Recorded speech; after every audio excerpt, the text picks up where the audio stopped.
Vamos a cerrar el año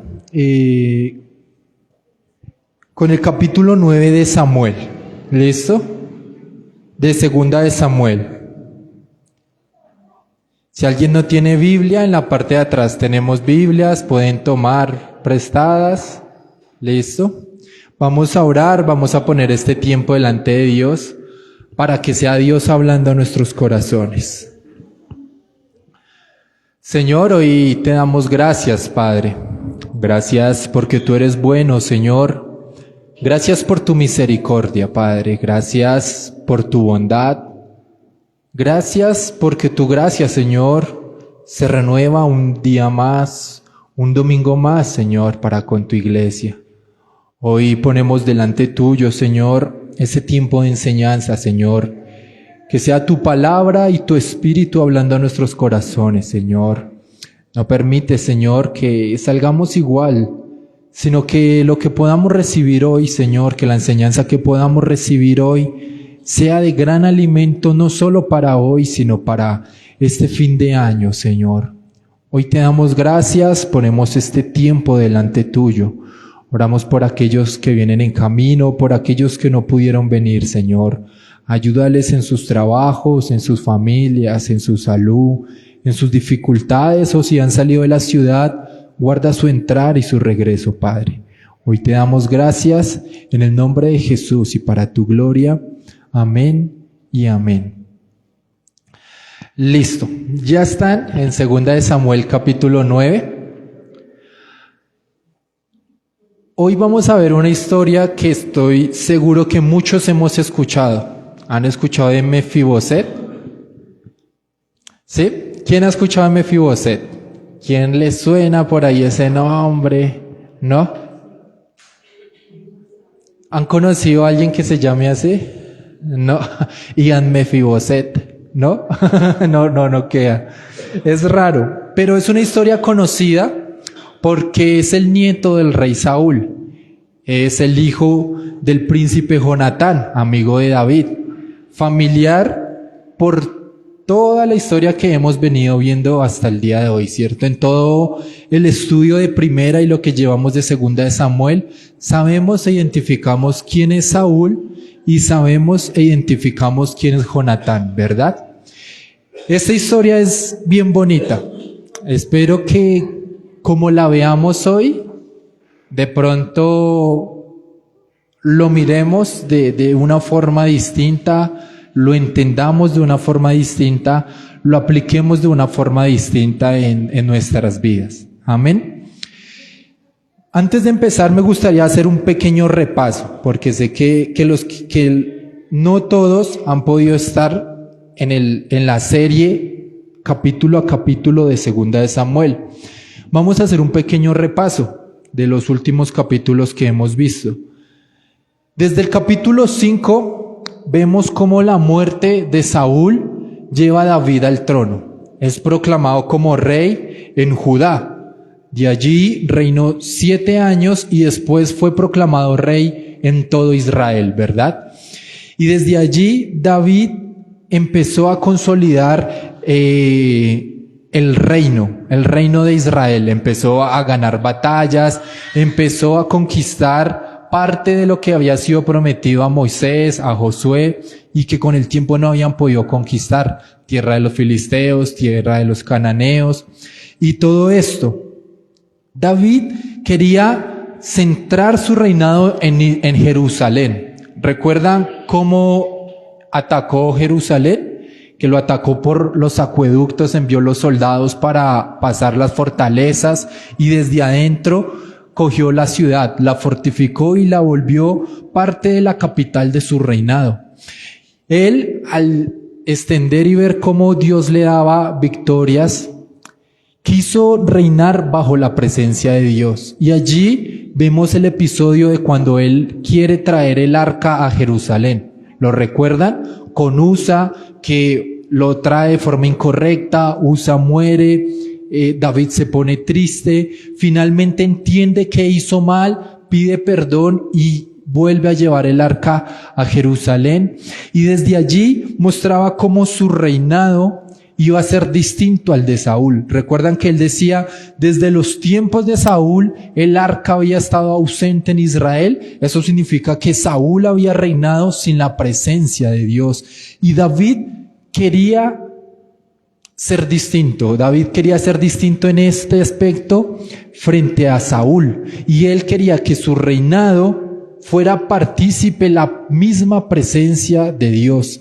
Y allí vemos en el capítulo 7, donde Dios hace el pacto con David. El famoso pacto davídico, donde Dios promete a David y le dice que no le construya templo, que eso no le pertenece a él porque es un hombre de guerra, un hombre de sangre, pero que de su descendencia iba a salir aquel que iba a construir el templo y que además iba a reinar eternamente. Haciendo referencia a Salomón cuando construye el templo físico, más adelante lo vamos a estudiar, y haciendo alusión a Cristo que venía de la descendencia de David y su reinado es eterno. Que allí veíamos también el episodio del ciego Bartimeo, ¿cierto? Cuando clamaba a Jesús, hijo de David, haciendo alusión al pacto que Dios había hecho con David. Y ahora nos encontramos con el capítulo 9. Un David centrado en la presencia de Dios, un reinado centrado en Dios mismo. David ganando y entendiendo que las victorias, ¿quién se las daba? ¿Recuerdan lo que vimos hace 8 días? Dios mismo, ¿cierto? Varias veces decía en el versículo, y Jehová daba la victoria, y Jehová daba la victoria. Y ahora vemos que David hasta aquí aparentemente ha hecho todo lo que Dios le ha pedido que haga. Y David recuerda tal vez ese pacto que había hecho con su amigo entrañable, con Jonatán. Y recuerda que cuando Saúl empezó a perseguir a David, Jonatán le decía a David, tú vas a ser el próximo rey y quiero que prometas que vas a guardar la vida de mi descendencia. Y David lo juró, lo juraron por Dios y se tuvieron que separar. David huyó al desierto huyendo de Saúl y Jonatán aún viviendo en casa con Saúl en una familia muy dividida. Y David en este capítulo 9 vamos a ver cómo se acuerda de ese pacto. Así que si está allí, acompáñeme a leer el primer versículo. Dijo David, después de todo lo que había hecho, después del pacto, después de las guerras que había ganado, versículo 1, dijo David, ¿ha quedado alguno de la casa de Saúl a quien haga yo misericordia por amor a Jonatán? Y esto muestra mucho porque nos muestra un David que antes de exponer su amistad por Jonatán, pregunta, ¿hay alguien de la casa de Saúl? Recuerden cómo terminó. Saúl prácticamente murió persiguiendo a David. Se preocupó más por perseguir a David, que no le fuera a quitar el trono, que por obedecer a Dios, que por hacer las funciones que tenía que hacer como rey. Pero David dice, a quien haga yo misericordia por amor de Jonatán. ¿Por qué por amor de Jonatán? Como lo veíamos en Primera de Samuel, capítulo 20, allí vamos a leer el pacto que hicieron Jonatán y David. Miren lo que dice, Primera de Samuel 20, 14 al 17. Miren lo que dice. Y si yo viviere, harás conmigo misericordia de Jehová para que no muera. Aquí está hablando Jonatán. Y no apartarás tu misericordia de mi casa para siempre. Cuando Jehová haya cortado uno por uno los enemigos de David de la tierra, no dejes que el nombre de Jonatán sea quitado de la casa de David. Así hizo Jonatán pacto con la casa de David, diciendo, requiéralo Jehová de la mano de los enemigos de David. Y Jonatán hizo jurar a David otra vez, porque le amaba, pues le amaba como a sí mismo. Y aquí vemos el primer pacto en la vida de David con su amigo Jonatán. Y cómo ahora en el capítulo que estamos estudiando hoy, David se acuerda de ese pacto y decide hacer misericordia de la casa de Jonatán. Versículo 2 y 3. Y había un siervo de la casa de Saúl que se llamaba Siba, al cual llamaron para que viniese a David. Y el rey le dijo, ¿eres tú Siba? Y él respondió, tu siervo. Y el rey le dijo, ¿no ha quedado nadie de la casa de Saúl a quien haga yo misericordia de Dios? Y Siba respondió al rey, aún ha quedado un hijo de Jonatán, lisiado de los pies. Esto quiere decir paralítico. Él estaba en silla de ruedas, podríamos decirlo hoy en día. Siba es importante en la historia. Más adelante también lo vamos a ver. Capítulos más adelante también lo vamos a ver cómo Siba es importante durante el reinado de David. ¿Por qué? Porque Siba había servido mientras Saúl reinó. Por eso, cuando David dice, ¿hay alguien de la casa de Saúl a quien pueda hacer yo misericordia? El primero que le traen es a Siba, porque si quedaba alguien con vida, Siba era el que iba a saber quién había quedado de la casa de Saúl. Y aquí se presenta. Y entonces, miren lo que dice, lisiado de pies. Y esto es importante. Para entender por qué quedó lisiado de pies, en 2 de Samuel 4:4 nos dice el por qué. Miren lo que dice. Y Jonatán, hijo de Saúl, tenía un hijo lisiado de los pies. Tenía 5 años de edad cuando llegó a Jezreel la noticia de la muerte de Saúl y de Jonatán. Recuerden, Saúl y Jonatán habían muerto a mano de los filisteos en plena guerra. Y lo primero que llegaba era la noticia al reino a la casa de Saúl. Y allí llegó la noticia de que ellos habían muerto. Y miren lo que pasó. Y su nodriza le tomó y huyó. Y mientras iba huyendo apresuradamente, se le cayó el niño y quedó cojo. Su nombre era Mefiboset. Aquí nos aclara el pasaje y la historia de por qué Mefiboset era lisiado de pies. En medio de la guerra, en medio de la muerte de su papá y de su abuelo, quien lo cuidaba, lo tomó, salió corriendo y tal vez en su afán dejó caer al niño. Ahora recuerden, no eran tiempos como los de hoy en día, donde las calles están bien pavimentadas. Bueno, casi en todo el mundo, ciertos sectores de Bogotá no. Pero normalmente ya las calles van pavimentadas, están al nivel, no hay piedras. Posiblemente se le cayó el niño sobre una piedra, pudo haber caído mal.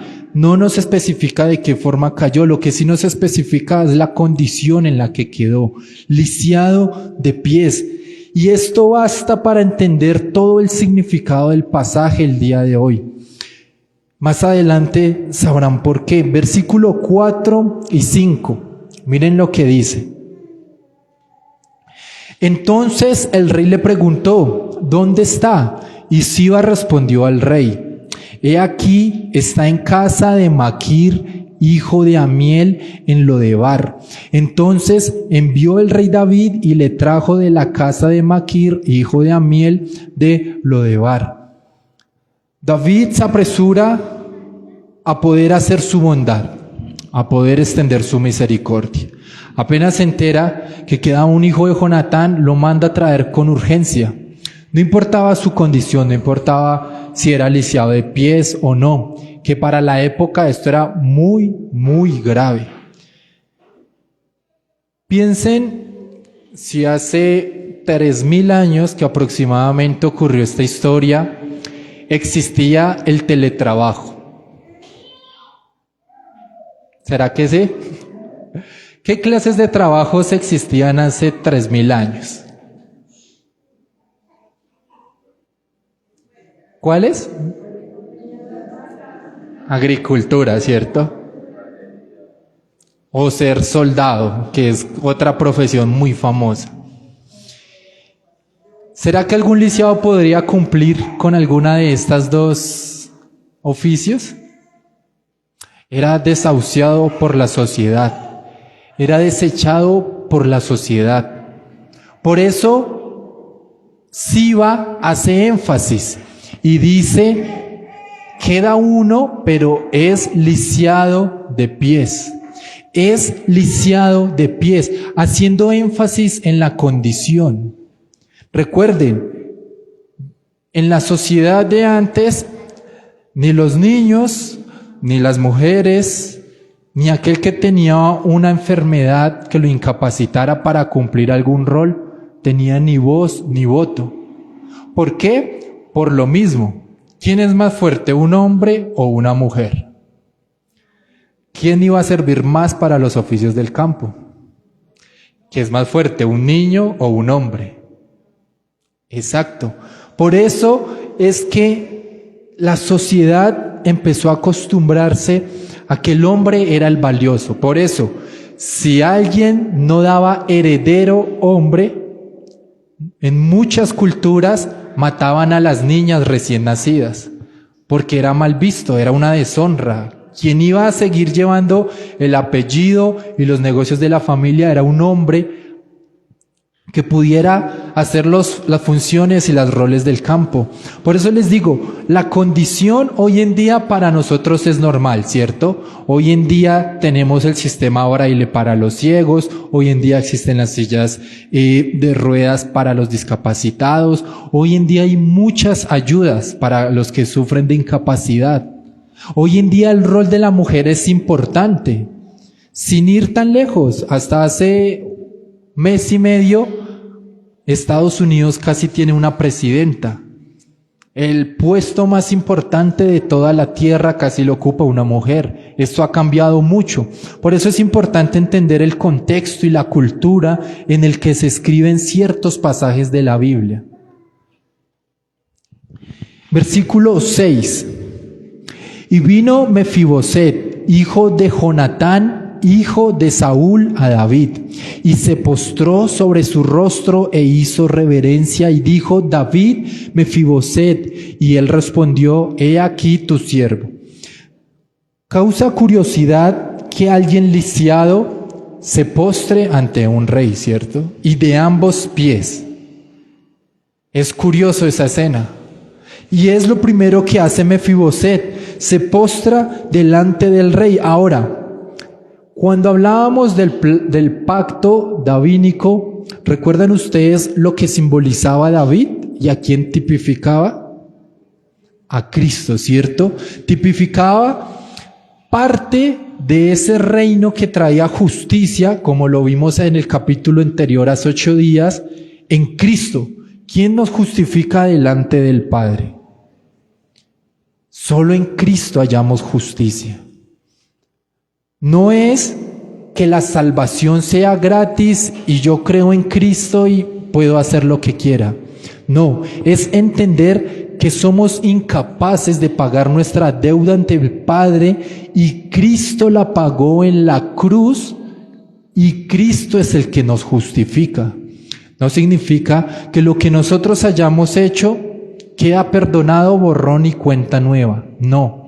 Significa que Cristo pagó lo que nosotros teníamos que pagar. O sea, nuestros pecados no quedaron impunes. Cristo los llevó en la cruz. Y esto es importante porque ¿cuántas veces nosotros vamos con reverencia delante de nuestro Rey de Reyes?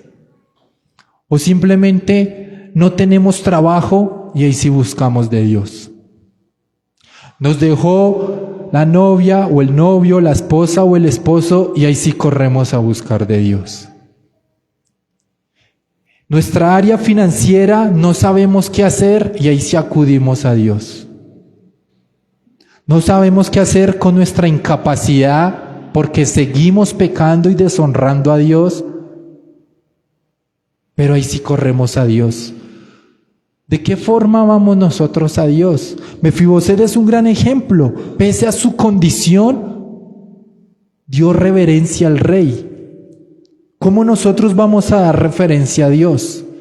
Es más, les pregunto, ¿conocen al Dios en el que creen? ¿Conocen al Dios al que le sirven? ¿Tienen la conciencia del Dios en el que profesan creer y obedecer? ¿O simplemente siguen reglas de una tradición? Mefiboset era consciente quién era David. Por eso su reverencia apenas ve a David. Y miren lo que dice David. Y le dijo David: no tengas temor, porque yo a la verdad haré contigo misericordia por amor de Jonatán tu padre, y te devolveré todas las tierras de Saúl tu padre, y tú comerás a mi mesa. Miren lo que está haciendo David aquí. Algo que ante la sociedad no vale nada, menos para un rey, porque no le sirve ni para cosechar y ser productivo, ni para ir a la guerra. Un inválido completo. Y David, ¿qué le dice? No tengas temor.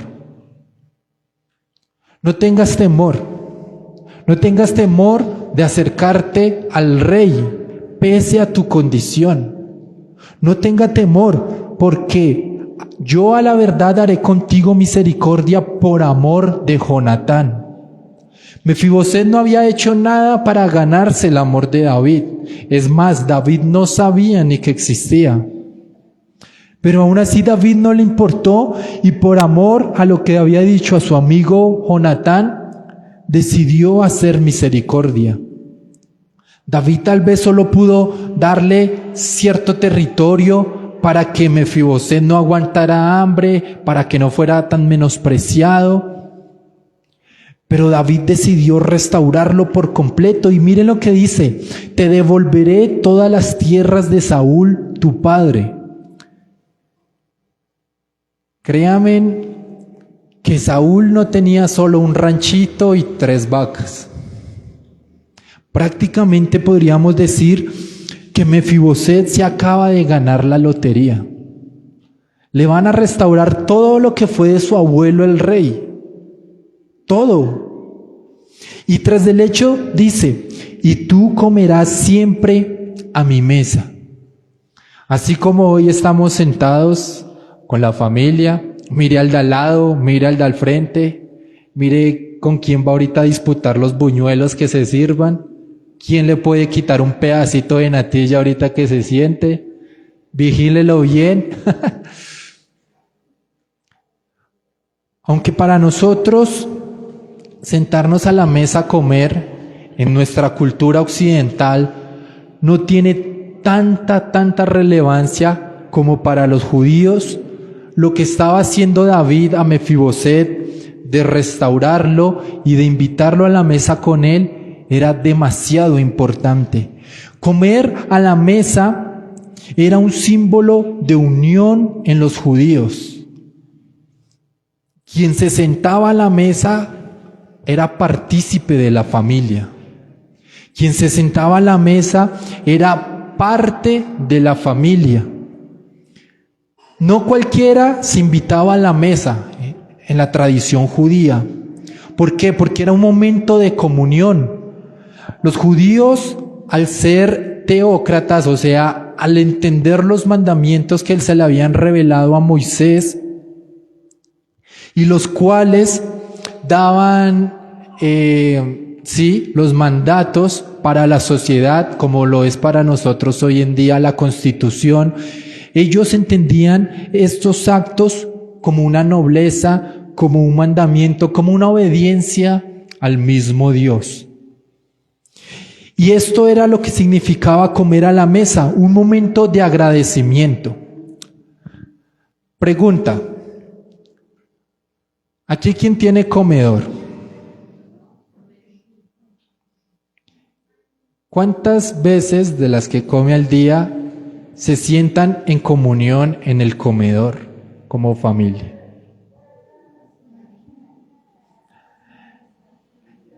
Aunque para nosotros comer a la mesa no es desconocido, porque son las fotos que se suben ahorita el 24 con los banquetes, lastimosamente los otros 364 días del año es un artículo de lujo ubicado en la sala. en donde la comunión es reemplazada por el televisor, por Netflix, por el internet, por el celular. Por eso el acto tan importante de lo que estaba haciendo David era un momento de agradecimiento, de hospitalidad, donde se compartían las tradiciones judías. Imagínense a los judíos celebrando la Pascua, recordando cómo Dios los había sacado a sus antepasados de Egipto y que ese mismo Dios que había libertado a sus padres eran a los mismos a los que ellos mismos servían. ¿Hablamos de eso en la mesa como familia?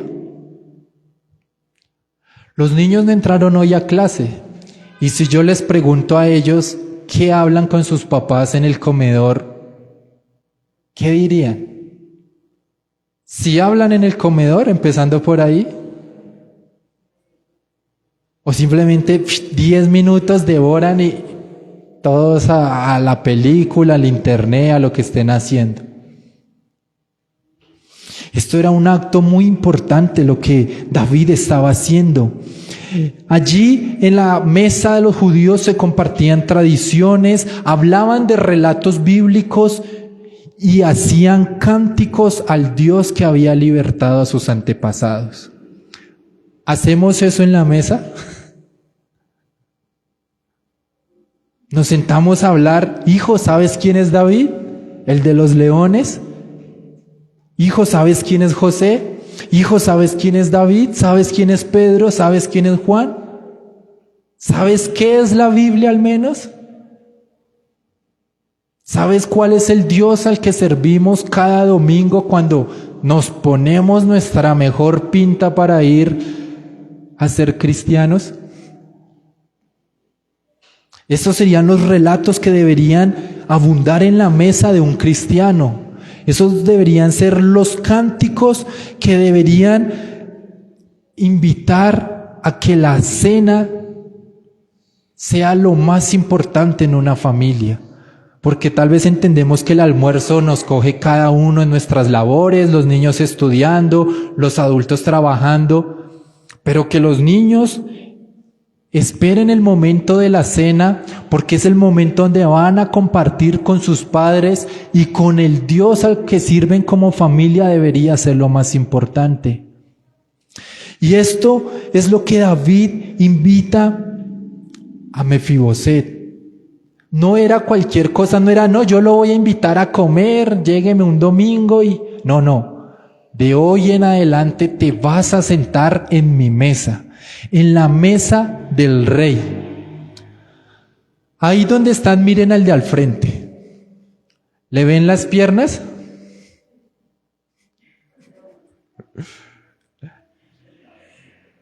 Es curioso, ¿cierto? Que en la mesa la incapacidad de Mefiboset fuera desaparecida.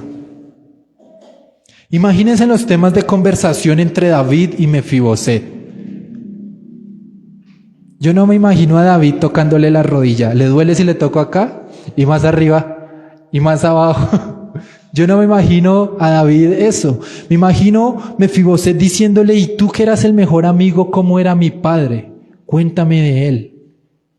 Y David diciéndole, no, fuimos a atacar un ejército, después su abuelo casi nos mata, nos tiraba lanzas. Cuando yo estaba en lo peor, a punto de morir en el desierto, su padre fue y me hizo recobrar fuerzas en Jehová. Me imagino esas clases de conversaciones en la mesa. Gracias a Dios, en el tiempo de David no había ni Netflix, ni celulares, ni internet que interrumpiera una buena cena. Y esto es lo que hace tan trascendental este pasaje.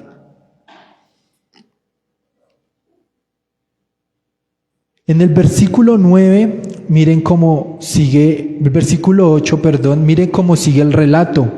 Y él, inclinándose, dijo, ¿quién es tu siervo para que mires a un perro muerto como yo?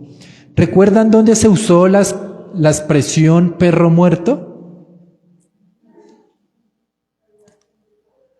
David diciéndole a Saúl, ¿cierto? Cuando tuvo la segunda oportunidad para matarlo, eso está en el 1 Samuel 24, del 13 al 15, si lo quiere estudiar en su casa. David, en la segunda oportunidad que tuvo para matar a Saúl, no lo mató. ¿Recuerdan que pasó al otro lado de la montaña y los despertó a todos? Saúl, ¿quién es esta pulga? ¿Quién es este perro muerto para que estés persiguiendo? Los perros no son como hoy en día, que les tienen spa, que les tienen colegio, que les tienen universidad, que les ponen zapatos, que les ponen camisas. Los perros en este tiempo era algo desagradable. Y un perro muerto, más desagradable. Y esa expresión era para mostrar su condición. Y dije, ¿quién soy yo? David pensaba eso cuando estuvo ante Saúl, y ahora Mefiboset pensaba esto estando delante del rey. Y Mefiboset, no solo en su condición, sino en su, en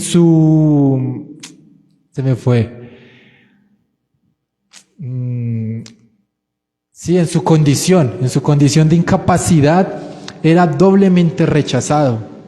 Uno, porque normalmente cuando un reinado se muere el rey y llega otra dinastía a reinar, la que llega a reinar acaba con todo el mundo para que nadie venga a reclamar el reino. Mefiboset por eso estaba asustado. Por eso David le dijo, no temas, porque sabía que allí el rey de pronto podría ser y cobrar por él ser descendencia de Saúl. Y segundo, por lo que les digo, su condición de ser incapacitado lo hacía inútil ante la sociedad de aquel entonces. Por eso reacciona así, de esta forma tan drástica. Versículo 9. Entonces el rey llamó a Siba, siervo de Saúl, y le dijo, todo lo que fue de Saúl y toda su casa yo lo he dado al hijo de tu señor. Versículo 10. Tú pues le labrarás las tierras, tú con tus hijos y tus siervos, y almacenarás los frutos para que el hijo de tu señor tenga pan para comer. Pero Mefiboset, el hijo de tu señor, comerá siempre a mi mesa.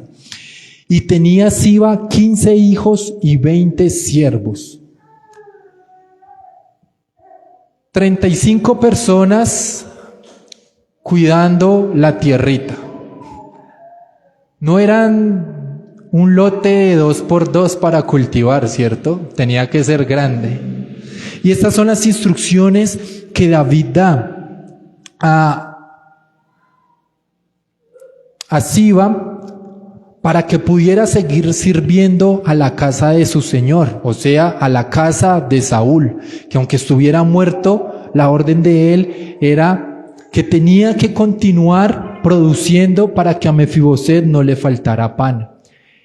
Pero si ven, vuelve a hacer énfasis, Mefiboset tiene que estar a la mesa conmigo todos los días. Todos los días. Ya vimos lo que significa estar a la mesa en una tradición judía. Versículo 11. Y respondió Siba al rey conforme a todo lo que ha mandado mi señor el rey a su siervo. Así lo hará tu siervo Mefiboset, dijo el rey. Comerá a mi mesa como uno de los hijos del rey.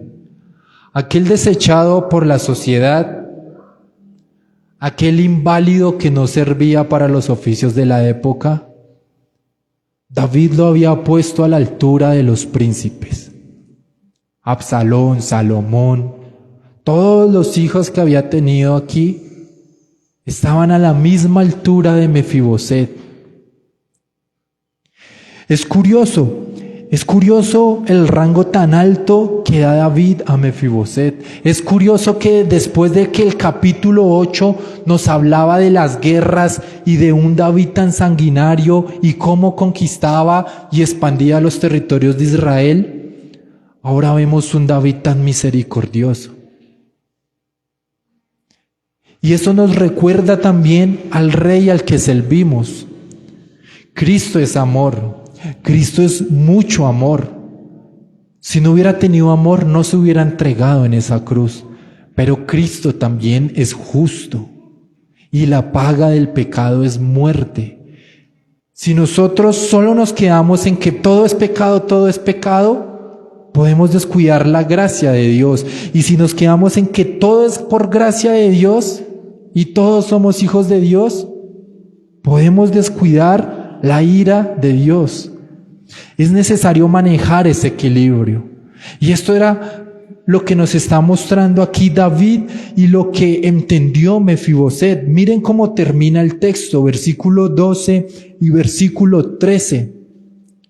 Y tenía Mefiboset un hijo pequeño que se llamaba Micaya, y toda la familia de la casa de Siba eran siervos de Mefiboset. Y moraba Mefiboset en Jerusalén porque comía siempre a la mesa del rey y estaba lisiado de ambos pies. ¿Cuántas veces se ha repetido a la mesa del rey? Es un énfasis que vemos constantemente en el pasaje. ¿Y cuántas veces se menciona la condición en la que está Mefiboset? Otra constante énfasis en el pasaje.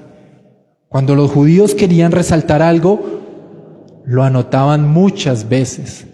No es que Dios sea santo, santo, santo.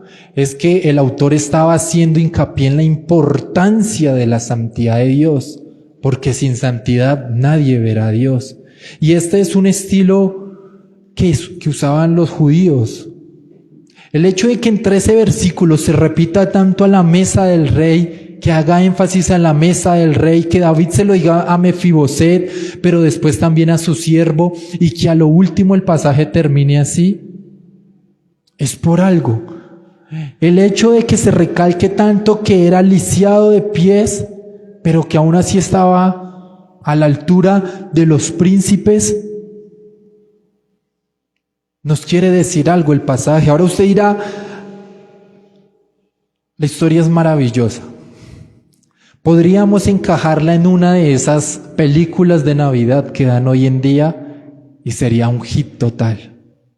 No decimos que es de la Biblia, sino que llegó a compartir y Hollywood rompería la taquilla con otra película navideña. Pero, ¿y qué para mí? Yo vine a que Dios me hablara. Maravillosa la historia y el rey David impecable en su actuar. ¿Qué para mí, qué aplicaciones podemos sacar de este texto? Dos aplicaciones. Isaías 53:6. Mire lo que dice. Todos nosotros nos descarriamos como ovejas, cada cual se apartó por su camino, mas Jehová cargó en él el pecado de todos. ¿Qué necesitan las ovejas para descarriarse? Los pies. Si no tienen pies, no tienen para dónde descarriarse. Y el profeta Isaías, y más en Isaías 53, que es un texto tan relevante para nosotros los cristianos, relata la condición de todos nosotros. Por eso Él se incluye. Y todos nosotros nos descarriamos como ovejas. ¿Quién aquí no se ha descarriado? ¿Quién aquí no ha fallado al Rey? ¿Quién aquí es perfecto en su caminar? Todos hemos pecado, ¿cierto? En ese motivo, en ese estilo, podemos identificarnos fácilmente con Mefiboset. ¿Por qué? Porque Mefiboset, su condición lo hacía incapaz de hacer muchas cosas. Y nosotros, nuestra condición pecadora, nos hace muchas veces no acercarnos a Dios. En ese estilo nosotros estaríamos totalmente identificados con Mefiboset y podríamos orar con total libertad. Y Dios, ¿quién eres tú para que te fijes en estos perros muertos? Porque no hemos hecho más sino desagradar a Dios. David entendió eso. Miren en Proverbios 16:25 lo que dice. Hay caminos que parecen derecho al hombre, pero su fin es camino de muerte. Y se ve mucho, ¿cierto?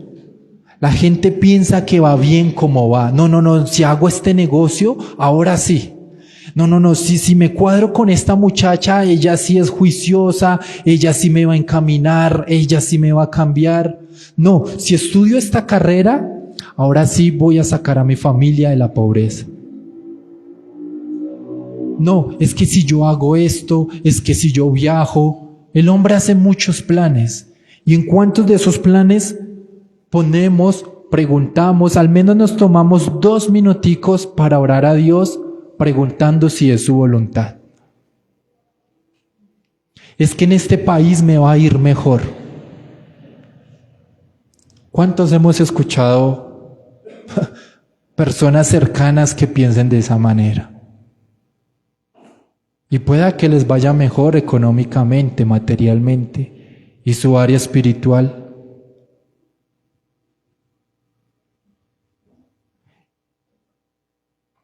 David lo entendió y miren cómo lo expresó en sus salmos. Salmos 56:13. Porque has librado mi alma de la muerte y mis pies de caída, para que ande delante de Dios en la luz de los que viven. David entendía muy bien lo peligroso que podría dejarse llevar por sus deseos. ¿Cuántos aquí se han dejado llevar de sus deseos? Y después uno que dice, me hubiera calmado un poquito, no me hubiera apresurado, hubiera escuchado otros consejos, me hubiera echado agüita fría más bien. ¿Cierto? Muchas veces nuestros deseos nos juegan una mala pasada. Por eso David dice, porque has librado mi alma de la muerte y mis pies de caída. Entiende la importancia de que nuestro andar esté sujetado a Dios. Y en el Salmo 73 habían muchos salmos, la verdad habían muchos salmos. Solo cogí estos 2 ejemplos. Pero habían muchos salmos en los que David habla de esta forma, de que Dios guarde su caminar. Salmo 73:2. En cuanto a mí, casi se deslizaron mis pies, por poco resbalaron mis pasos. ¿Cómo podemos aplicar ese pasaje? Entendiendo que somos incapaces de labrar nuestro camino. Así como Mefiboset era incapaz de labrar su camino, simplemente porque no podía ni caminar. Y la Biblia nos sigue hablando de eso.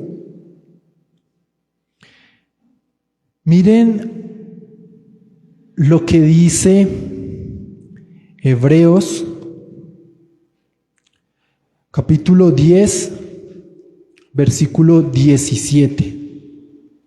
Miren cómo nos lo dice en el Nuevo Testamento.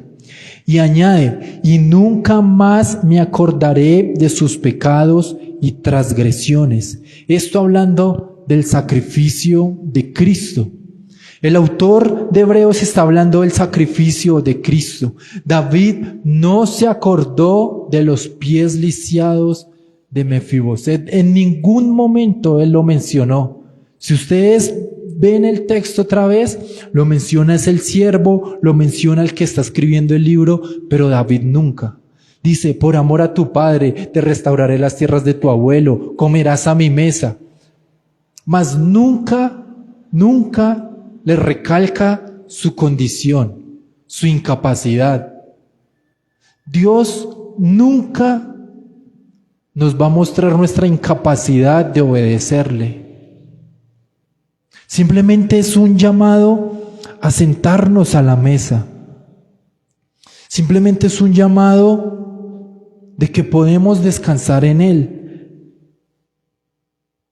Cristo llamó a los cargados y a los afligidos para dar descanso. Cristo también se mostró como el pan de vida. Cristo se mostró como fuente de agua viva. Si todo eso no nos habla de que podemos sentarnos confiadamente en la mesa del Rey para recibir sus misericordias, no sé qué nos pueda llevar a recibir la misericordia de Dios en nuestras vidas. Si Dios no nos echa en cara nuestra condición pecaminosa, ¿quiénes somos nosotros para darnos tanto látigo tantas veces y pensar que no somos dignos? Aunque tal vez no lo digamos, actuamos como perros muertos para no acercarnos a Dios porque nos creemos indignos de sentarnos en la mesa. Miren lo que dice Romanos 7 para concluir. Romanos 7, 18. Y yo sé que en mí, esto lo dice Pablo, esto es en mi carne, no mora el bien, porque el querer el bien está en mí, pero no el hacerlo. Pablo recalca su impotencia para obedecer a Dios. Pablo, el mismo que escribió casi medio Nuevo Testamento. Si Pablo dice, quiero hacer el bien, el querer hacer lo bueno, todos los días lo deseo, pero no puedo, ¿cree usted honestamente que puede hacer más de lo que Pablo hizo? ¿Cree usted que no necesita de Dios para hacer lo bueno? ¿Cree usted que aunque sus caminos parezcan de bien, no van a terminar en perdición? Ahorita que estamos haciendo todo nuestro plan para el otro año, nuestros sueños, nuestras áreas, ¿hemos incluido en eso a Dios? Quiero hacer esto, quiero hacer lo otro, el otro año voy a hacer esto. ¿Le ha preguntado a Dios si eso es lo que quiere para su vida? ¿Le ha preguntado a Dios cómo quiere que sea su familia? ¿Cómo quiere que sean sus hijos? ¿Cómo quiere que sea su trabajo? Yo creo que este texto es muy bello. Es muy bello porque Dios no nos está echando en cara nuestro pecado. Y si Dios, que mandó a su Hijo a pagar por nuestro pecado, no nos echa en cara nuestro pecado, ¿quiénes somos nosotros para llevar cargas que no nos corresponden?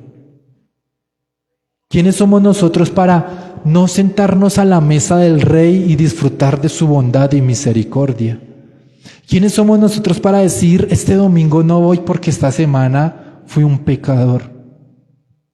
Créame, si le contara los pecados con los que luché esta semana, dirían, ¡ah! Y así predica. No soy yo, es la misericordia de Dios. Todos los días me siento a la mesa de Dios porque todos los días necesito de su bondad. Estaba buscando otro pasaje para cerrar el año que fuera más ameno, un mensaje navideño. Pero yo creo que la palabra de Dios ha sido clara. Si el 24 se sigue preocupando más por el estreno y qué va a cenar que por buscar de la misericordia de Dios, el mensaje de hoy ha fracasado. Si el 25, cuando ya no esté la familia y vaya a la cocina y no tenga ni un calentado para calentar y comer y se sienta pobre y solo, el mensaje de hoy ha fracasado. Porque la mesa de Dios para extender su misericordia es todos los días. Identifiquémonos como Mefiboset y como Pablo, sí. Queremos hacer lo bueno y somos incapaces de hacerlo. Nuestra condición pecaminosa no nos deja acercarnos a Dios como nosotros quisiéramos. Si yo les preguntara a cada uno de ustedes de qué forma quisieran servir a Dios el otro año, ¿qué contestarían? Y si yo les digo qué les impide servir hacia Dios, ¿qué contestarían? Es chocante, ¿cierto? Porque uno quisiera dar más y no puede. Y uno año tras año pensaría, yo debería estar mejor porque busco de Dios. Yo debería estar mejor. Eso nos recuerda nuestra incapacidad. Y al mismo tiempo, cuánto necesitamos de la misericordia de Dios. El mensaje hoy no es rico, ahorita vamos a comer, sino que no solo nos sentemos en la mesa hoy como iglesia, sino que todos los días ustedes puedan sentarse a la mesa y disfrutar de las misericordias que Dios ofrece para aquellos que Dios ha determinado que se sienten a la mesa. Si el 24 no tiene nada que estrenar, y como me decía mi mamá, parece una foto siempre con la misma ropa, no importa. No importa, las misericordias de Dios se renuevan cada mañana. ¿Qué importa el estrene? Eso es tan efímero. Eso es tan de poca importancia. Si el 24 sus hijos se preocupan más por los regalos que por la cena y sentarse a compartir como familia, con todo respeto han fracasado como padres. No les han enseñado lo verdaderamente importante. Vamos a orar. Señor, hoy venimos entendiendo nuestra incapacidad para obedecerte como deberíamos, Señor. Porque queremos hacer lo bueno, pero no podemos. Porque queremos servirte con todo nuestro corazón, pero somos tan débiles, tan incapaces, que a veces pensamos, pasó otro año y hemos fracasado. Hoy te pido, Señor, ven, Señor, a esta tu iglesia, ven a nuestras vidas. Ven, Señor, que este diciembre sea distinto, Señor, que no importa las fotos, los regalos, el estrene, la cena, sino que importe, Señor, restaurar nuestra relación contigo, que importe sentarnos a la mesa y disfrutar de tus misericordias, Señor. Que, Señor, en este fin de año podamos entender que aunque tal vez parezcamos ante la sociedad insignificantes, tú nos has llamado a sentarnos en tu mesa y disfrutar de tus bendiciones, Señor. Y no porque lo merezcamos, no porque no lo hayamos ganado, sino porque tu infinita misericordia enviaste a Cristo a pagar lo que nosotros teníamos que pagar. Y qué regalo más grande, Padre. Qué regalo más grande que esa salvación eterna. Qué regalo más grande que podernos sentar a la mesa con el Rey de Reyes y Señor de Señores todos los días. Qué mejor, Señor, que disfrutar del pan que nos das cada día, Señor. Cuando hay gente que no tiene ni siquiera un pan para el día a día. Perdónanos si nos hemos preocupado por bobadas superficiales, Señor. Perdónanos si es más importante muchas veces el estrene que buscar tu misericordia y tu rostro cada día, Señor. Perdona nuestra condición pecaminosa, Señor, y permítenos, Señor, poder disfrutar de las bondades de tu mesa en el día a día, Señor, como iglesia, como familias, como individuos, Señor. Que podamos vivir, Señor, conforme a lo que tú quieres que vivamos, no conforme a nuestro estándar, porque hemos comprobado que siempre fracasamos.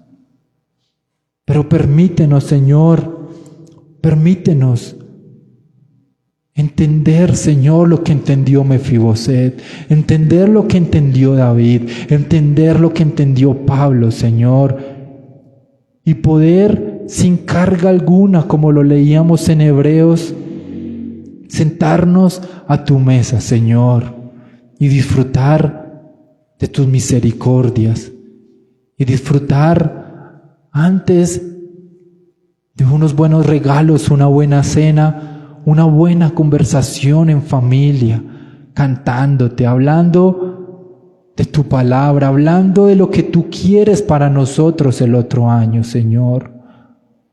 Hoy te damos gracias, Señor. Hoy te damos gracias. Te damos gracias por tu palabra, por tu fidelidad, por tu misericordia. Te damos gracias en el nombre de Jesús y para tu gloria. Amén.